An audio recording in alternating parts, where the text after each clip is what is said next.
Cleveland Fed president. Oh, we need more inflation, begging for more inflation. Janet Yellen, go big or go home. These people screwed us. There's no other way to put it. They screwed us. Why we're paying more at the grocery store? They had a big hand in it. Why mortgage rates did what they did? They had a big hand in it. So you're 100% right. If you're not getting educated about local and national real estate market conditions, the financing industry, what the legislation is that's coming, lawsuits, all of the above, you're doing yourself and your client base a disservice. This is the Knowledge Brokers Podcast. I'm Tom Toole here with Byron Lazine and Lisa Chinatti. But nobody cares about us this episode. We've got an incredible guest on today, Barry Habib, CEO of MBS Highway. He's a director on the Fannie Mae board. Barry is widely credited with saving the mortgage industry in 2020 from margin calls due to Fed actions, and his presentation to the Fed created stability at a critical time. And he's a 4-time Crystal Ball Award winner, which is for the top 150 economists in the country who put their forecasts out there and they actually get it right and they're the most accurate, which is my kind of award. It's not a participation trophy. This is results. So, Barry, just grateful to have you on the show first and foremost. Thanks for coming on. Well, I'm grateful to be here. And I would just say that I think people do care about you guys because you do this very good job. And Tom, by the way, got to commend you. What a great voice on top of it. So that gets us started. Forgive me, Tom, because I have a little bit of you could probably hear a little bit of a scratchy voice here. So I'll do the very best I can to not let that be too obvious. Tom has a great kickoff voice, but you're right. They probably do care at least about Lisa. Usually is how it goes. In the comment, it's 50-50 with me, Barry. 50% care about me, the other 50, but I'm good with it. Barry, congratulations on all your accomplishments. Like Tom mentioned, really, it's an honor to have you on here. And the most recent accomplishment is obviously the appointment to the Fannie Mae board. Can you just tell us how that came about? And does this fit into the impact you've always wanted to make over, decades of making an impact on our industry? How'd this come about and how's it fit into your greater legacy? Thank you. Thank you so much, Byron. It's a really huge honor for me because being in the industry so long and having it be so meaningful to me, those accomplishments and contributions have been recognized. I've had discussions with our Treasury Secretary, Scott Bessent, with the Director, Bill Pulte, and many others that I think by giving them some feedback, by pointing some things out, they felt that I might be able to have a more meaningful role to assist them. And clearly, I'm not going to accept just a government job or this and that would take me away from what I love, what I do. My responsibilities. But if there were a way to be more in an advisory capacity, I've mentioned to them that that's something that I would do. Because they said, hey, would you be interested in doing this or that? And, and while I'd be honored, it'd be very difficult to do. But they said, hey, look, if a board spot were to open up, I said, that would be ideal. Sure enough, I happen to be in Italy. And Bill Pulte calls me and said, you still interested in the board spot at Fannie? So I said, wow, that would be a big honor. So they put me on the board. I love the people, the board members, the leadership at Fannie is absolutely incredible. And I'm very proud to say that I brought some ideas that they've been very receptive to that can really be beneficial to homeowners, that can be beneficial to Fannie. One of them is to take a look at the way that their capital is allocated compared to the returns that they have to get compared to what Freddie Mac has, and there's a little bit of an unlevel playing field. This could result in saving home buyers significant amounts of money just by making that one change. And the Director Pulte, very, very supportive of that. So that could be he pretty much gave me the nod. So that's going to be a huge win to help homeowners and make it a little bit more affordable. But the other is there are pricing adjustments that go into these loans. And what I wanted to point out that these pricing adjustments, maybe there's ways to reduce them.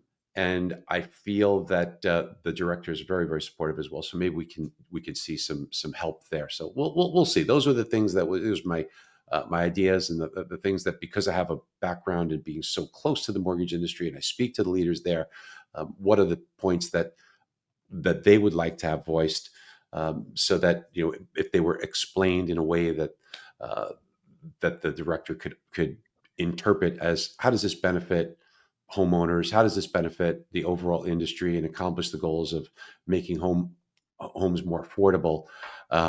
They've been wonderful and very, very responsive. So we'll see. We'll see. Those are kind of the ideas that I'm bringing. This is such a big win for the entire industry. I mean, every loan officer across the country must be like, wow, this is one of us.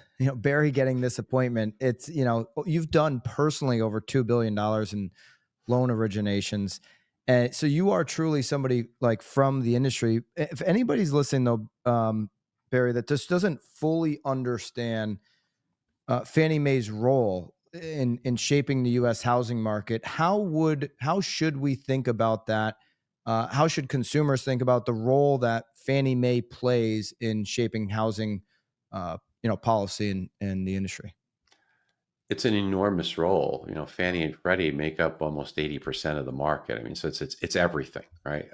You don't have really a housing market that's stable without them. And because of the footprint that they have, interest rates are far more beneficial and much more affordable. Just think about it. If they didn't have the implicit guarantee that helps the bond market want to purchase those transactions from Fannie and Freddie, rates would be significantly higher. How much higher is hard to gauge exactly, but significantly higher. So it's making transactions more affordable, homes more affordable. It's a critical role, and they're constantly trying to improve and find ways to help homeownership. Would the talk of the reprivatization have an impact on those rates? Like credit access, risk, loan volume, all these different things that we think about now, but specifically rates. How and whatever you can share with us Well, on. the reprivatization and coming out of conservatorship, that's completely the president's call. And what we do know is that, just from what the president has put out publicly in his posts, that the um, the implicit guarantee would be sustained even through privatization of some sort. That's all. I can only repeat what the president's made public. What's been just throughout your career, what's been your feeling on, private sector versus, government's involvement in, things like mortgages? Like, how involved should the government be? It's a tough question, because there probably should be some role in making sure things are regulated. Um, but it's difficult to try and walk the tightrope between how much is good for the overall market and the consumer, and would it be a little bit better, or would it be a little bit worse if things were completely privatized without any kind of government um, involvement. So it's a difficult question to ask. It really is, or to answer, I should say. So I'm not sure what that mix is, but there's likely some role that is important to have. When you talk about government involvement, I think one of the questions that keeps coming up is affordability. That's dominated the conversation around housing the past 4 or 5 years. There's tools like zoning, tax incentives, buy downs. It all kind of feels a little limited. There's only so much you can do with that. What would actually move the needle when it comes to affordability? Well, you have to remember, a couple of things have happened in 2020 to 2022. You had a real big move up, an unusually large move up in home values, which is always going to impact affordability. But then what you had from 2022 to 2024, let's just say things have gotten a little better this year, is you also had an enormous move up in interest rates, which is a critical component of affordability. So those things are going to be dials. If you think about, there's three levers, right? There's the home price, there's the interest rate on mortgages, and then there's incomes. So incomes have been improving. I don't think that there's a magic button that you press. A lot of people say, well, we need home prices to come down. I guess they never lived through, like I did, what happens when home values come down. When home values come down, it's horrific. Nobody wants to buy a home. People are in a position of when prices come down, it's very difficult to obtain a mortgage because there's negative time adjustments on appraisals. These things cause enormous problems. And then appreciation on homes is a magic elixir. It fixes everything. Because if you think about people that may have a difficult time making their mortgage payment, they don't want to lose that equity they have. So they'll beg, borrow, whatever they've got to do to make the payment or sell in a market that's favorable to make sales in. And that puts them in a position where the credit quality is great. And having good credit quality, that affects everybody. So people jump the gun and say, oh, we need home prices to come down. Be careful what you wish for. That'd be the worst thing. And if a real estate agent or a mortgage professional is listening and they have any kind of experience in those down markets, really hard to talk to a buyer to purchase an asset that is declining in value. That becomes 100%. a nightmarish situation. When it comes to the other two levers, those are really important for us to understand. Incomes will go up over time. So time will fix things gradually. You just have to be a little patient. The other is interest rates. And interest rates finally are starting to become a little bit more attractive and easing the burden of that initial home ownership move. The other is that we see the Fed continuing to lower interest rates. And by doing so, you create a yield curve that steepens. All that means is that when the Fed funds rate is high, that's an important monitor. That's an important interest rate, whether it's high, whether it's low, because it's kind of like the mother's milk. It affects everything.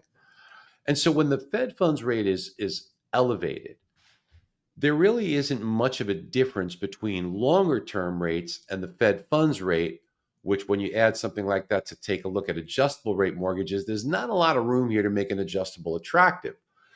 As the Fed funds rate starts to come down more aggressively, and it will, longer term rates will come down, and they'll come down a little bit slower. But what that does is it creates separation between the two that you can now start to slide in more attractive adjustable rate mortgages. And this is an area that a very wise real estate agent or wise mortgage professional will be consulting with their clients about, because it's an incredible option. Like, let's use some round numbers here. Now I'll give you some estimates. So let's just take a 6.5% 30-year fixed rate, or 6 3/8. Well, a 7-year adjustable would be roughly 5/8, 0.5%, maybe in some cases 0.75% lower. That's a big savings. That would do a lot to benefit a home buyer from an affordability standpoint, or allow them to reach for a little bit of a nicer home. That's a very big difference, but many people dismiss it. Oh, I don't want an adjustable. It's risky, this and that. And real estate agents and mortgage companies could do a much better job of articulating why things like a 7-year fixed or 7-year ARM is a very wise choice. And here's why. If you were to take the savings from the 7-year versus a 30-year fixed, it's significant. Now, over the 7-year period, let's say on a $500,000 loan, you'd save over $20,000. A $20,000 savings is pretty darn meaningful. And even if rates go up from year 8 onwards, you'd have to eat into that savings, so it takes time. Now, there's different ways we can look at that. You could look at it from a perspective of, well, worst case scenario, it's Armageddon and interest rates go crazy. That would imply the Fed funds rate's going to go to 10%. Mortgage rates are going to be somewhere around 14, 15% and stay there and never come down. It's almost a fool's game to plan for that. You wouldn't make that your main base case focus and say, I'm planning on that. But if you did, you'd still be better for pretty close to 9 years. Still be better off mathematically. The money you've saved versus what you'd lose for the first 9 years, you have to be better off. And so for a 9-year period, go back in history, not a lot of people are in the same home with the same mortgage for longer than 9 years, if you think about that. But a more rational approach is, let's take a look at an average for 40 years or something like that of what it would be based upon, if it adjusts, what would be the adjustments based upon. And the truth of it is that you never lose that benefit, that money that you banked for the first 5 years. You never, 7 years, excuse me. You never tap into it by the higher rate that you're paying if you go by the historical averages. Now, there's a couple of other aspects that people don't realize. One is that lower rate for the first 7 years. Part of that $20,000 benefit you're getting is amortization. The lower rate amortizes more, so you're building up more equity. And here's the other thing. If you're ready to take a 30-year fixed and willing to make that payment, that extra couple of $100 a month that you'd be saving, if you say, well, I was going to make the payment that was higher on the 30-year fixed, maybe what I'll do is I'll pay down my mortgage by that amount. Well, if you did that, now you get an extra $4,000 that you built up in the first 7 years. So there's lots of ways to articulate the benefits of adjustable rate mortgages. And to speak to your point about affordability, an adjustable rate mortgage could really move the needle. With regards to, is there a magic elixir other than lower rates that could do it more rapidly? There's talk about more construction happening and adding more supply. You don't want too much of a good thing, but that takes time to ramp up. You can't, blink and you can build a home and it appears. It takes time for that. The best thing that would happen is lower rates. That's the more immediate solution. Other products, that's the more immediate solution. And then over time, as incomes rise, you will see affordability improve. I love that. I think one of the things that's really kind of interesting is I think a lot of agents haven't existed in a market where adjustable rate mortgage products have been known at all, right? Like it's one of those things, if I think back, I think when I bought my first home, it was with an adjustable rate mortgage, but I'm going to guess most of the agents in my office would never even have suggested one. So that's super interesting. By the way, Lisa, to your point, Yeah. you're 100% right. We have been hovering around only 5 to 6% of all loans are adjustable rates. So you're absolutely correct. And many of those are chosen by the more sophisticated borrowers that understand it or do truly have short-term goals for their time in the home. But your point is spot on. Yes, most people are not accustomed with it, so they almost dismiss it and don't even consider it. And Absolutely. the headlines around it are always scary. There was a CNBC headline this week saying a slight increase in high risky loans, and they were referring to ARMs. Yeah, I think it's kind of been like the stigma to them, if you will. I think that that's the right word that I want to use, has been that it's maybe like a lesser product, right? It's a product that you use when you can't necessarily qualify for or afford, which has such a stigma in our society, like the full conventional aspect of things. I guess one of my questions kind of teeing up into that, and it's something that we've kind of chatted about a lot, is like innovation with lending products. And do you foresee a world where there's maybe some kind of different lending products that come about in addition to, ARMs and conventionals and the stuff that currently exists? Could you see a world where maybe there's some innovation in that realm? Well, there was a tremendous amount of creativity and innovation, but it got a little bit too crazy. All the interest onlys and negative AM Right. transactions and things like that.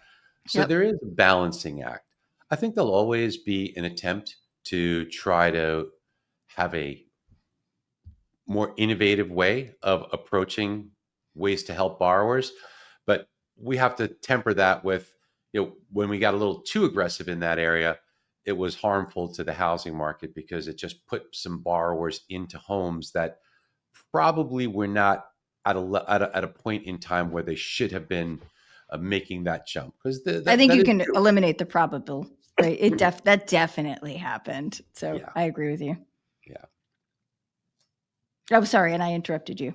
No, I think your point was well made, that this is something we want to have at least a balancing act on it, but there probably will be some innovative ways to enhance the lending environment and help homeowners without going overboard and putting homeowners in a position where they could be more at risk. And I love what you said, Byron, that the media who's been so detrimental to housing. I mean, you think about Dan Olick's reporting for the past 10 years, really trying to strike fear into people's hearts. Renting is better. The New York Times, renting is better. Dan Olick talking about here's a crash coming, here's a crash coming, here's a crash coming every year. It's like crying wolf. And all the housing market's done is appreciate over time. So there's a few things that I think people need to look at when it comes to housing. And I'd like to give you a little bit of background and also the way that home price appreciation is based and where there's an opportunity. So Nice. if we looked at the past 83 years, 78 out of 80 home values have risen. I would say put that up against any other asset. I don't think you're going to have that level of success or consistency. And interestingly enough, it'll happen in 5 years, which followed not necessarily because appreciation levels were high, but because underwriting guidelines, and to your point, Lisa, put borrowers in a position that was jeopardizing to them. So the situations that we saw were no income loan, no asset loan, zero down payment, no job, non-owner occupied, 580 credit score. I mean, what could go wrong with that loan, right? It was pretty much fog up a mirror, you're approved. You got a pulse, you got a loan. We don't do that anymore. And that's what kind of got us in trouble, because it pulled forward a lot of demand and put a lot of people in homes that they shouldn't have been. Then there was a lot of investment properties that occurred where people were buying 2, 3, 4, 5, 6 homes thinking that they could flip them all quickly.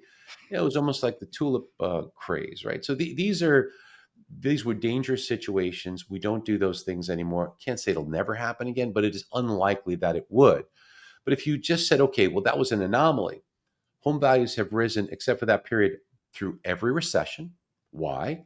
Because during recessions, interest rates decline, making homes more affordable, making the benefit over renting better, so you get more appreciation in those areas. So this is really important for us to understand from a historical perspective. There's reason to have a positive bias towards real estate. Now, what's going to drive real estate prices? And it's going to be different in every market. So I have to speak nationally, but we have data for every zip code. But it'd be difficult to talk about every zip code here. So if we talk nationally, it's important to understand that everything comes down to the point of sale. And a price is going to be determined by supply and demand. Right now, let's talk about that. The supply situation in the United States is still a little bit less than what demand is. A little bit less. It was more dramatic, but a little bit less. We have less supply than we did pre-pandemic. It's more than when it got really, really low. But our population since the pandemic has increased by at least 12 million. So we're still in a relatively tighter supply situation. But here's what's happened. You measure demand in the housing market by something called a household formation. So what's a household formation? Imagine mom and dad and a child. They live in a household. At some point in time, the child gets their own place. Well, it's still mom and dad and a child. It's still the same group. But now instead of one household, they live in two. They have formed a household. And we had been averaging up to the beginning of 2025 about 1.8 million households being formed per year for the past 5 years. But in 2025, something's happened to the point that you guys have beautifully articulated, is that home ownership has been impacted by affordability concerns. And so people have been kind of putting it off. They aren't changing, but they've really slowed it down closer to 1.2 or 1.3 million households being formed. Now, builders being very smart, they have come down from building like 1.6 million, which wasn't enough to meet the 1.8, but it was closer, to now with the lower amount of demand, ramping down the supply to building 1.2, 1.3 million homes. See, that to me speaks of an enormous opportunity. And if we could explain this to our customers, real estate agents and mortgage professionals can be very successful, because here's why. When you think about the demand component in household formations, we didn't change fundamentally. People are still going to get married, have kids, want a backyard, want to work from home office. They're going to want whatever neighborhood they want. They're going to want a garage. So they're going to want to come back. They've put off this decision to move forward with a purchase for the time being. What will change that? Well, interest rates come down. That will immediately ramp that up. Thing of it is that if you get that increase in demand, builders can't keep up with that. So there will be a period of time where you have an increase in demand before supply catches up. When you have more demand than supply, prices rise. So if we could see the future before it becomes obvious, the ideal time to buy is now, because what you're able to do is capture that appreciation. Now, some people will say, well, should I wait for those interest rates to come down? Let's take a look at something we've been talking about, is like marry the home and date the rate for the past 2.5 years. How has that fared? It's fared incredibly well. What an incredibly smart strategy. Let's think of most people just say, marry the home and date the right, but they don't understand why. Here's why. Look at the past 2.5 years. In the past 2.5 years, if you take a look at the United States, and again, some markets more, some markets less, but the average is 12% appreciation. A $500,000 home, if you use the marry the home and date the rate strategy, you made $60,000. Now, did you have a chance to refinance that transaction from a higher rate to a lower rate? Well, clearly you do now, but in the past 2.5 years, you actually had 8 different opportunities. The problem is those 8 opportunities were fleeting. Some were a day or two, some were 4 or 5 days, some were a week, some were a week and a half. So if you weren't nimble, if the realtor or the mortgage professional weren't really on top of it, the customer didn't benefit by that. But still, the $60,000 that you benefited by, it's a brilliant strategy. And that the same holds true today. Now, just one quick thing about interest rates. Why do we think interest rates will come down? So interest rates will come down because they're affected by a couple of things: the labor market and inflation. Inflation's a big one. We think that inflation, when you look deeply, is significantly overstated. And I mean significantly overstated. The Fed has made this mistake before. They look at the wrong data or they look at lagging data. It's like driving down a freeway looking at the rearview mirror. You're gonna have problems with that. Okay.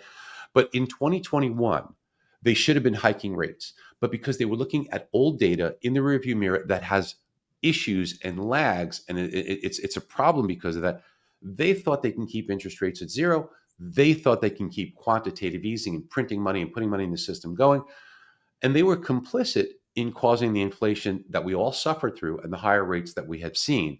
Inflation reached over 9% on CPI because the Fed was literally pouring gasoline on the inflation fire by keeping rates that low. Now they're doing the same thing in reverse. And we're seeing it finally. I've been calling BS for a long time. We're seeing it in the job numbers because the labor market is in trouble. And Jerome Powell is out there with many other Fed members. Oh, labor market's solid. It's solid. Because you're not looking at the right data.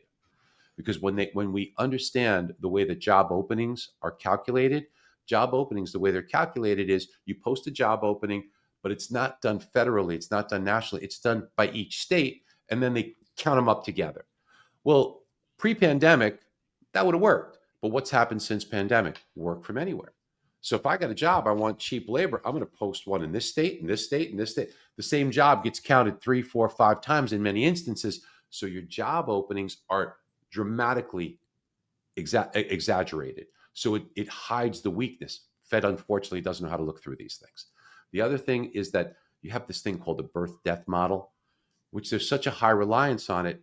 And I've been screaming for years, let's just lower the reliance on it. And it's come home to roost that they haven't. Because as you know, almost 1 million jobs they told us were created in 2024 never happened.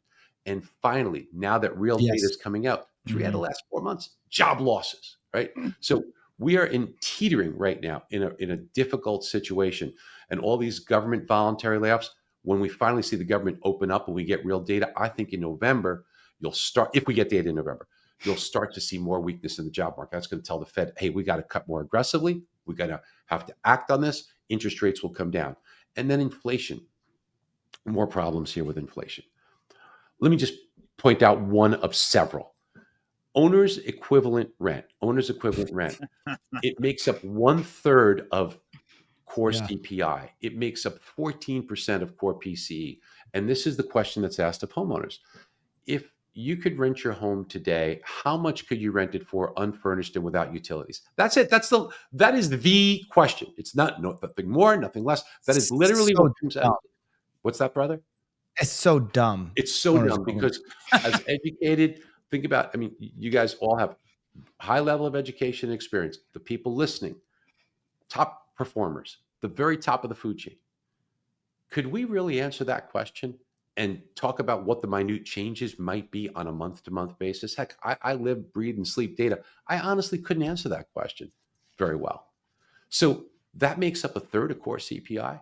So back in 1985, when they formulated the way to do it, which it hasn't changed in 40 years, we didn't have some of the data we have today. Now we have very good data. And what do we know?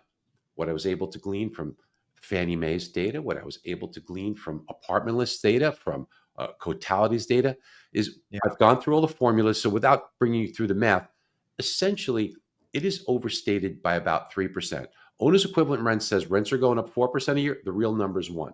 If you figure that out, that means core CPI is overstated by 1 full percent. So it's not 3.1, it's 2%, 2.1, much closer to the Fed's target. And core PCE is not 2.9, it's like 2.5. And then there's other problems that you have in there. You have, there's a lot.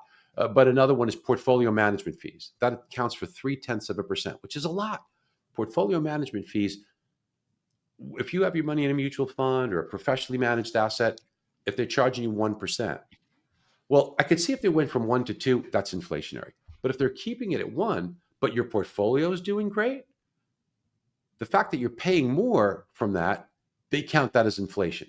Well, I'm happy to pay that. My portfolio's on fire. I love that. The thing is that, think about it in reverse. If you were to go in reverse, imagine the stock market's getting crushed. So you just came home, you open the mail, and you see that you just got crushed in the stock market. Then you go out shopping and you see prices are rising like crazy. And you're like, oh my gosh, prices are rising. But the government's going to tell you that, guess what? There's no inflation because those high levels of prices that you're experiencing when you shop are being offset by now the lower amount of portfolio management fees you're paying. Yeah, try and sell that. This is the stuff they don't think about. And there's a lot more as well. But this is just examples of how, if we looked at the data correctly, inflation is a lot less. And I think over time, the lags that we have will show that inflation's less. And I think that you are in for a much better level of interest rates. I'm going to tell you that I think interest rates will get around 6 or under. If we get lucky to 5.5, maybe 5 3/4. And if you think about what the market would be like, then the time is now to do that, because you'll get a lot more of opportunity as the demand rises before builders can keep up. So I'd rather get that appreciation now, and later on I could refinance to a lower rate or take an adjustable now. Barry, thank you. There's a whole bunch in there. I will come back to the Fed. I think the Fed is constructed in a way where they're incapable of looking at relative data. So, but putting that to aside, when you're talking about home prices, and there's a lot of unserious people online who just continue, as you said, to call for some type of huge real estate crash. But there's also really smart people. You've been on PBD's podcast a number of times, and I'm thinking back to one you were on in 2023, and there was a discussion. I mean, PBD is not an unserious person. This is a serious person. This is somebody who's a great business operator. The panel understands business on that podcast. But you have really smart business people looking at the housing market and saying, I don't know, prices have to crash. He even said to you, Barry, you sound like a real estate guy when you say right now is the best time to buy. Me and you, and I think a lot of the listeners are in alignment. We understand what's going to happen here with home price appreciation. Why is it that really smart business operators look at the housing market and they just don't get it? And they're like, I don't know, I think it'll crash 20%. And they throw out some big number. A couple of reasons. The danger of looking at median as opposed to actual. So a lot of people say, well, you know what? If we look at affordability, the median income versus median price, first of all, be very careful, because you'll see media outlets put out, oh, the median price decline. Doesn't mean home prices decline. Median means the middle sales price. So if you have a group of homes, what was the middle one? So think about it this way. If more lower priced homes, which could be appreciating in value, sell, that brings the median price down. Doesn't mean home values are declining. Home values are appreciating. It's just that there's more lower priced homes. So be very careful on median. Now, the middle moved.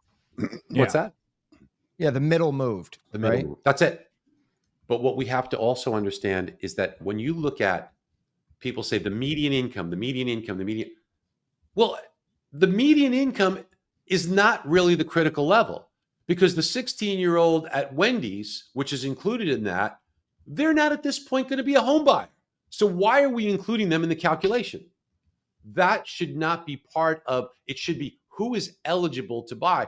And when you remove those that are not in a position that could be a home buyer, well, then that median income obviously rises dramatically and lowers the affordability. I'm not saying affordability is great. I'm saying affordability is stretched clearly. but it is not as bad as people think. And then they take that and they base their assumptions that the market's got to crash. Well, how is it going to crash? What's going to cause people to do? Are people going to sell their homes and move into a tent? They're not going to do that. Are they going to sell their home and then go into a rental, which is likely more expensive than the payment that they have now? Because think about it. If they're sitting with a 3% mortgage, are you going to go and rent someplace and wind up paying $4,000 a month more than what you're paying now and not have your home? I doubt that. Why would you start to see what causes prices to decline? More for sale than there are buyers, right? That's what happens. So are we going to fill a glut in the market from builders? Well, no. Builders already have ramped down production. What's going to cause the crash? And when you look at it logically like that, and you take out all the media fear and all the misconceptions, you say, okay, could prices fluctuate? Could there be a glut of inventory in a specific zip code or metro area? Of course. But nationally, what would be the impetus to now start putting homes on the market and selling them? What's going to do that? Well, let's also remember that roughly 40% of the housing market is without a mortgage. So Yeah. those 41 is individuals, those individuals are sheltered from affordability issues because they're not going to take a mortgage on their home. So they don't care that interest rates have risen. And that's something that was very overlooked by a lot of people. They said, well, mortgage rates rose. 40% of the market doesn't care that mortgage rates rose. They're not going to be a buyer that cares about mortgage rates. So these are things that I think many very intelligent people who aren't deep in the weeds of this stuff like I am may have inadvertently overlooked, Yeah, I mean, you've been obviously that was a 2023 podcast on PBD. Really smart discussion. You were historically right on your position on what would happen to home values, and it seemed like a walk in the park for you, much like it is here today, talking about that stuff. Any Tom or Lisa, anything else on the Fed? And I mean, you covered where you think, where you think the rates are going to go, but. What else? The Fed, to me, here's how I think about it. I'll let Tom and Lisa kind of chime in on this. I look at the Fed and they're not mandated to care about housing. What I hear from Jerome Powell's mouth is he does not care about housing. If he had a slogan, it would be Renter Nation. He's got his dual mandate, and that's the only thing that he talks about. So long-term, financial stability for Americans in a strong housing market's not a concern. The Fed doesn't care about it. And he even says kind of as much when I read between the lines. Is that, I don't know, Tom and Lisa, if you feel differently, or if Barry, if you've got comments on that. Yeah, I think that's clear. I'm curious what happens after his term ends and how that goes. I mean, Barry's knows some people in there, and I think that's what's gonna happen after that, because I think I don't see him changing his stance, but there's a light at the end of the tunnel here for people. Couple of things about Jerome Powell. Number one, he's an attorney. He's not a trained economist. And many of the people on the Fed are neo-Keynesian economists. So you don't have a lot of people who think about things differently or out of the box. They're all kind of thinking the same way, and that's always dangerous. When it comes to Jerome Powell, I think there's an element of fear because he really let inflation get out of control. He did not do a good job, and by any account. I mean, he'll try and say, "Oh, we handled this," or some people will kiss up and say, "Look, flat out." He was a bad leader. He did not. He waited to get reappointed, and it was 8 or 9 days later is when he decided to start talking about inflation being a problem. And there are people comment on this pod when I bring it up, Ariel, at times like, stop saying, Jerome Powell plays politics. The definition of playing politics is you wait for your personal gain to say what is actually happening and everybody can see all around us. He played politics that lit inflation on fire so that he could have personal gain.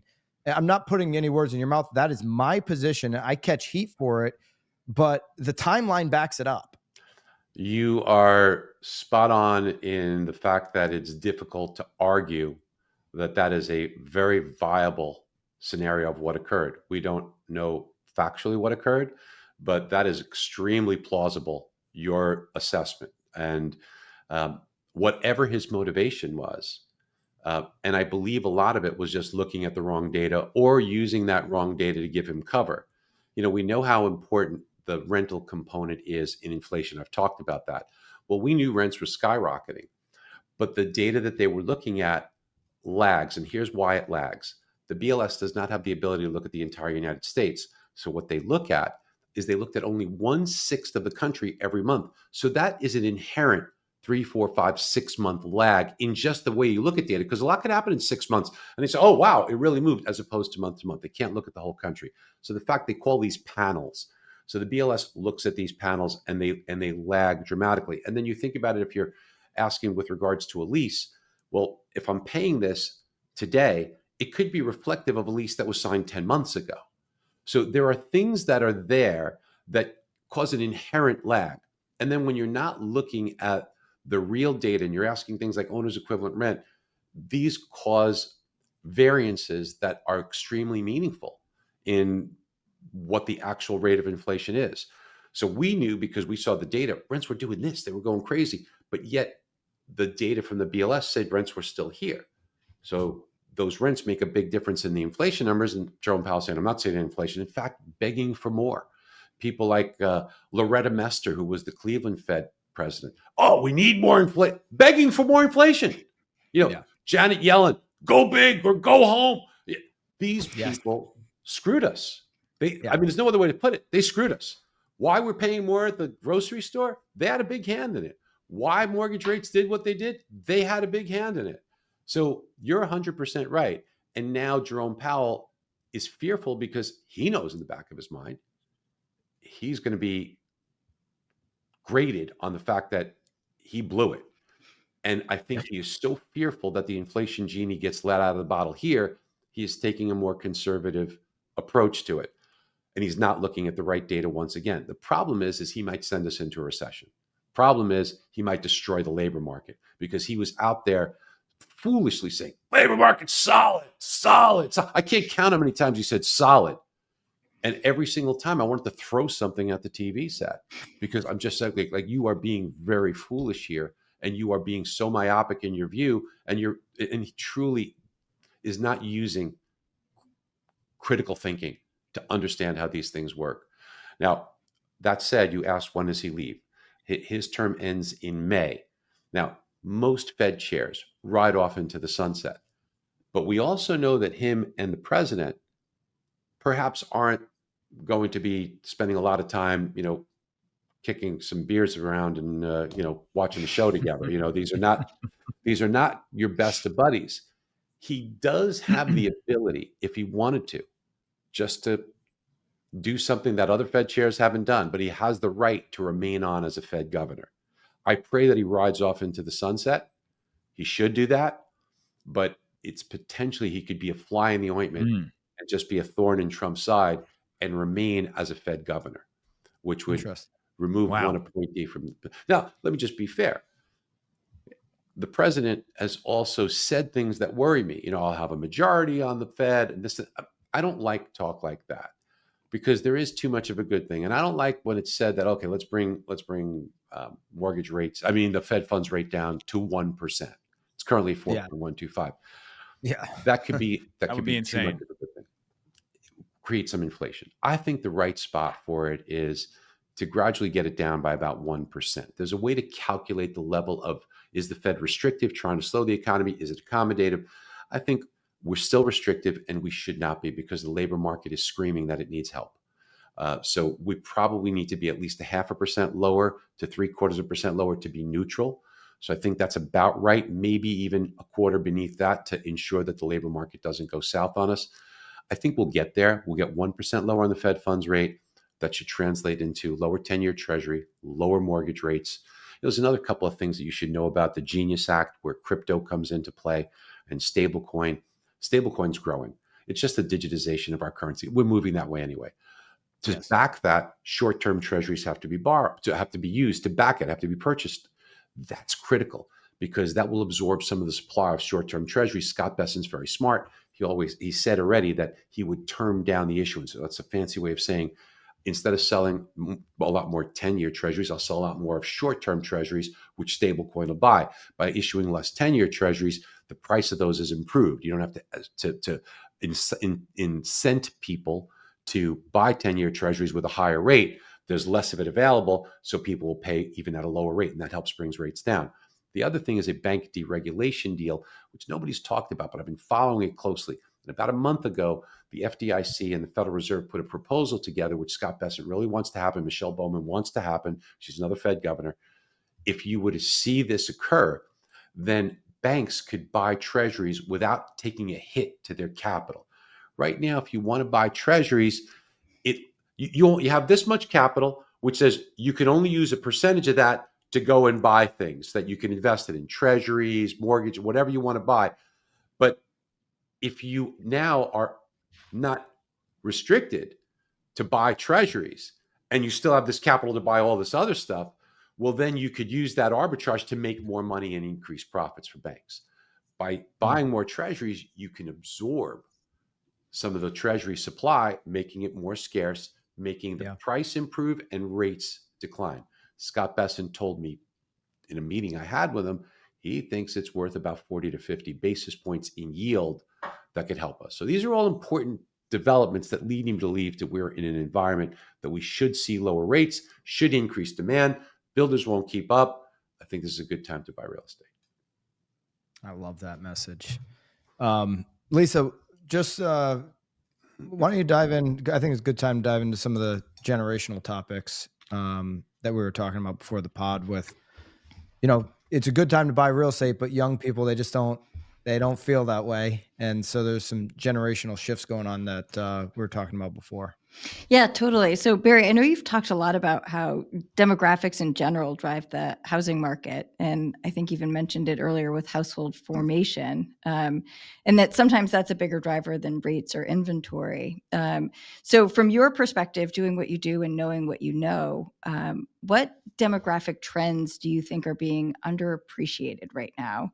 Or maybe not getting as much attention as they deserve, but could shape the industry and the business and the market over the next 2 to 5 years? So Lisa, that's such a smart question. I always say demographics is destiny. I didn't coin the phrase, but it really is. I think any smart business has to look at demographics, and it is a key to our forecasting. When we forecast, one of the things we really look at and what's really helped us to be accurate is looking at demographics, because price is determined by supply and demand, right? So demographics is going to give you a lot of clues on demand. I want you to think about these things that are coming up. So if we look at the component of Gen Xers, and then you look at Gen Zers, and you look at millennials, and you look at baby boomers and Gen Xers, what you will have is sort of a flip-flop. Baby boomers have a 74% home ownership rate. Gen Xers have a 65% home ownership rate.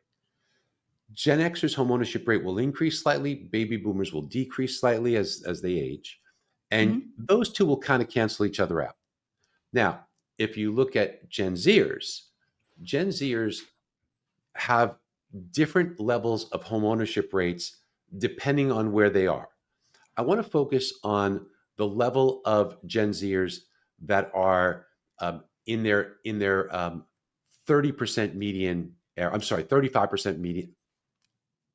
Age 35 median age. A lot of percents and numbers there, guys. You mean millennial? I'm trying to get these numbers right here that I can recall from memory here. So you're talking about millennials that are 35. If you took the median age of 35 amongst millennials, it's not all of them. There's 73. It's not millennials. Gen Zers. Okay.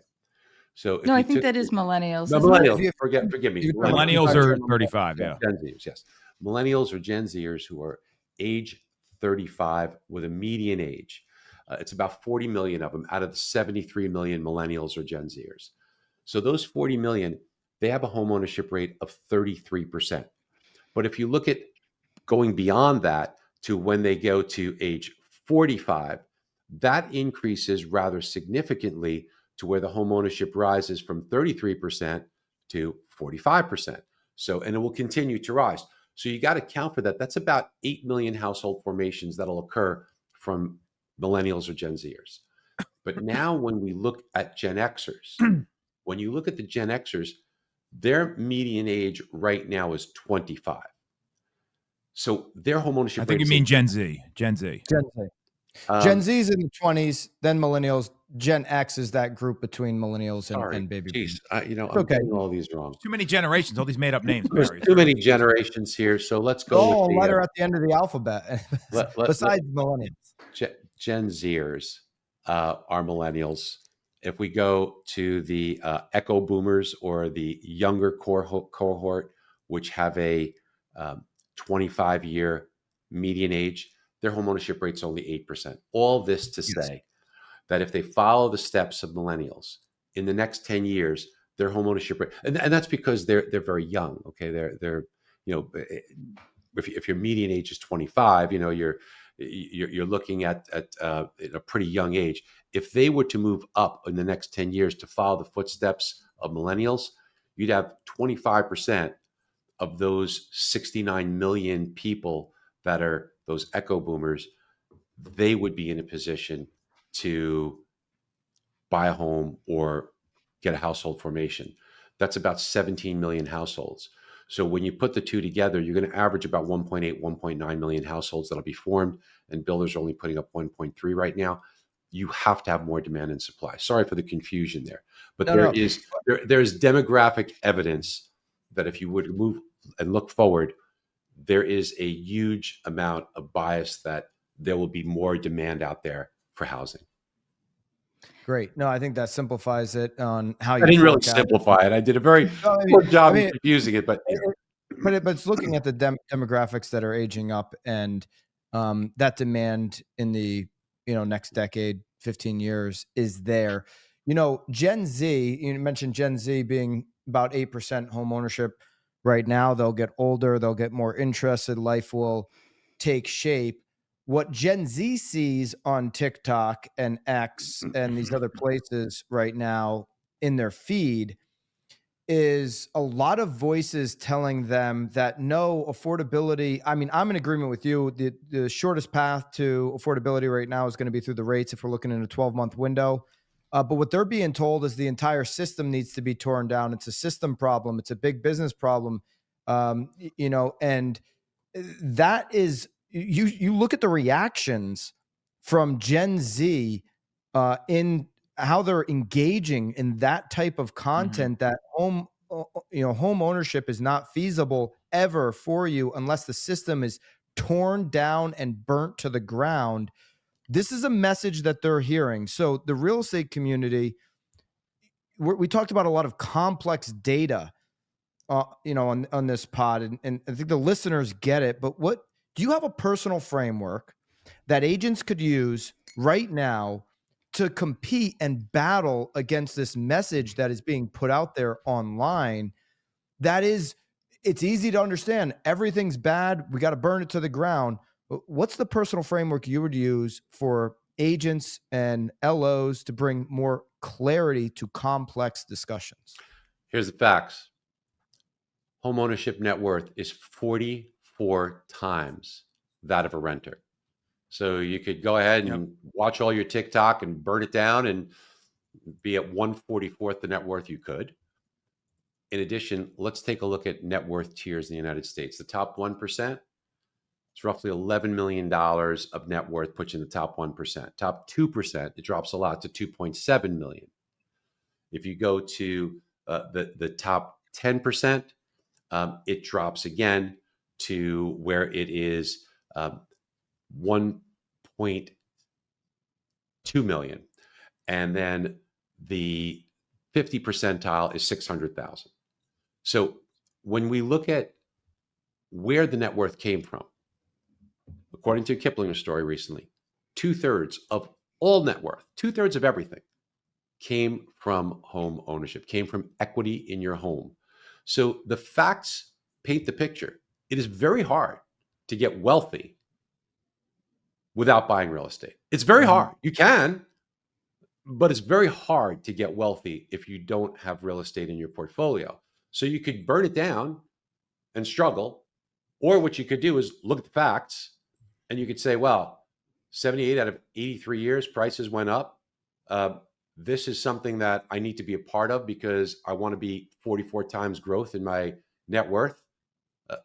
use the facts. And here's another interesting point with regards to if you are a homeowner, and we know that the benefits that you get from a tax perspective, of course, but if you look at the alternative of renting, a lot of people make the critical mistake to say, well, I'm $500 a month cheaper renting, so that's a good decision.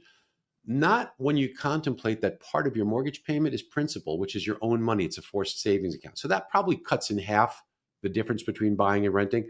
And then when you think about, you've essentially fixed your payment for the most part, and that rent's going to continue to rise to some degree. Usually it is very unusual, I should say, for contemplating the owner's equivalent portion the equity portion of the payment.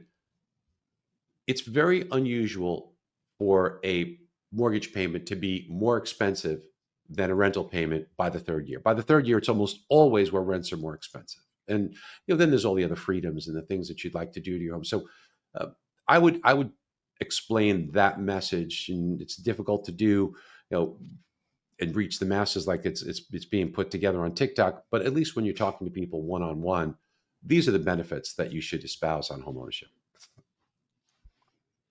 Yeah, I mean, it's really easy right now to put out a conversation that the whole system should be torn down, and we want this list released or that list, and everybody just starts like hammering the like button.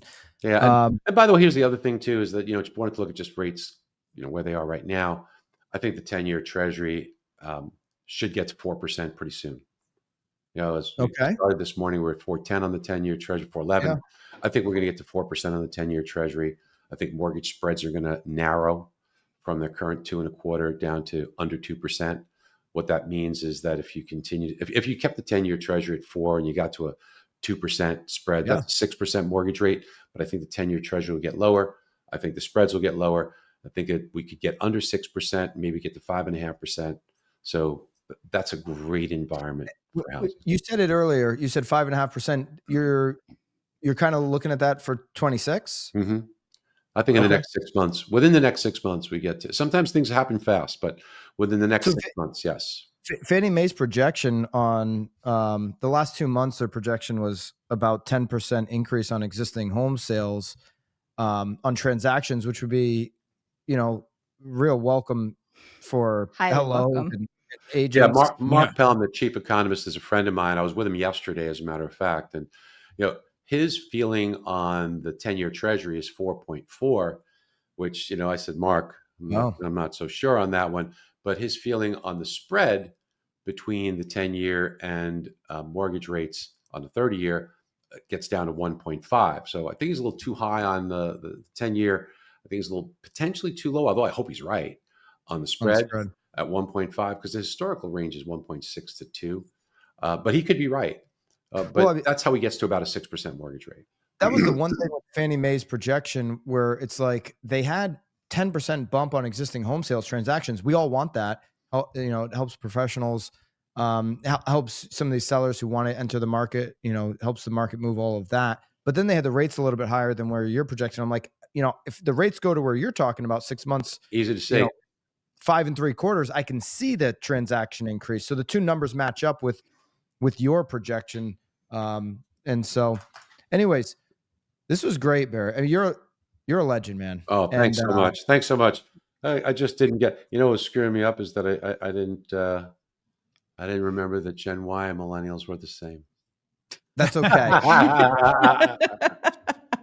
Keep me with one or the other. Either name them or go with letters. I'm good with either or. But when we start mixing them up, I'm going to get confused. So I'm an elder statesman in the millennial group. I'm like the grandpa of the millennials. So don't worry, I had your back on that one. Thanks, brother. Hey, tell the president we said hello. Next time you're hanging out at the White House. Well, it's not the White House. It's more of it's just a Mar-a-Lago thing. But it's. But listen, we pray for good things, right? We pray for good things. We pray that the leaders do well. We pray for good things. There's some reason to be optimistic. There's a little more peace, it looks like, in the world based upon some of these things that are happening in the Middle East. So we pray for good things. And we pray for the folks that are in charge at establishing the most important price in the world, which is the Fed funds rate. We pray that they use good wisdom and guidance. There's going to be a new Fed chair. We found out that there's 5 candidates now: Kevin Hassett, Chris Waller, and Kevin Warsh. The other 2 are Bowman and Reeder. I think either one of those first 3 would be a pretty darn good choice. So I think will be a big improvement. All 5 would be a big improvement from what we have, but I think we're in for better stuff going on. Love it. I mean, at this point in your career, you don't have to be doing any of the stuff that you're doing. I mean, being on the, accepting that board appointment from Bill Pulte, you don't have to do that. That's you just trying to make a change, bringing some real insights. I said at the beginning, like having one of us from the industry, it feels like on that board and at least being able to guide and impact the right decisions. There's a big difference between the right decisions at the right time. We saw that with Powell and inflation, and having the right people in the right seats is really important. So thank you for doing thank you. And it's just to end with that, the director, Bill Pulte, I've been inspired by the fact of how he wants to get things done. He wants to act in a positive way for home buyers.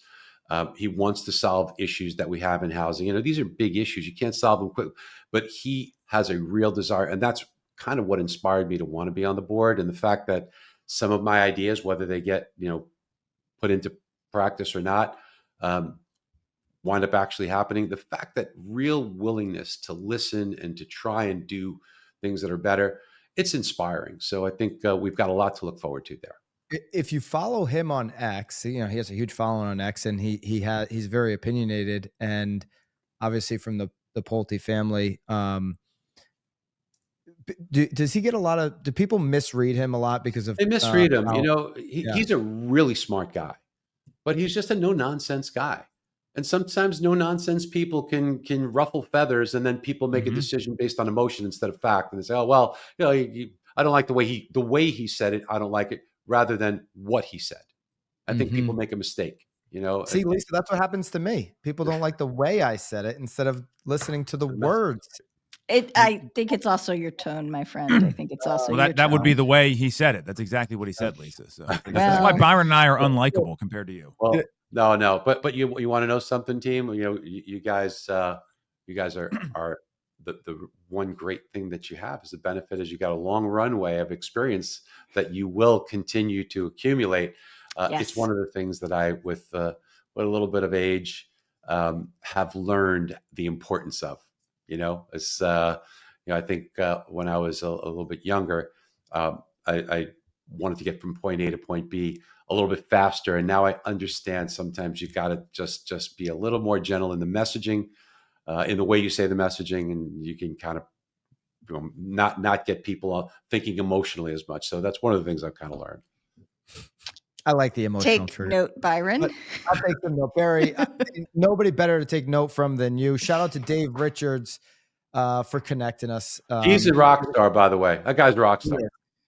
We just had an event, BAM Camp in Scottsdale, and he kicked off the mastermind with us. He's brilliant. We're going to get him on the pod and maybe do a reaction to some of the conversation that we had here. But more people should know who Dave is. More of the BAM community is going to one of the best that's out there. Absolutely one of the best that's out there. Yeah, Barry, thank you so much. Thank you for your time. Incredible, Barry. Thanks. Thank you so much for checking out this week's Knowledge Brokers podcast. If you want to take what we're doing here at BAM and use it in your own business, join us over at School. We just switched BAMX into the #1 education and community platform. Go to school.com/BAMX or hit the link in the description, school.com/BAMX. I'll see you in the community.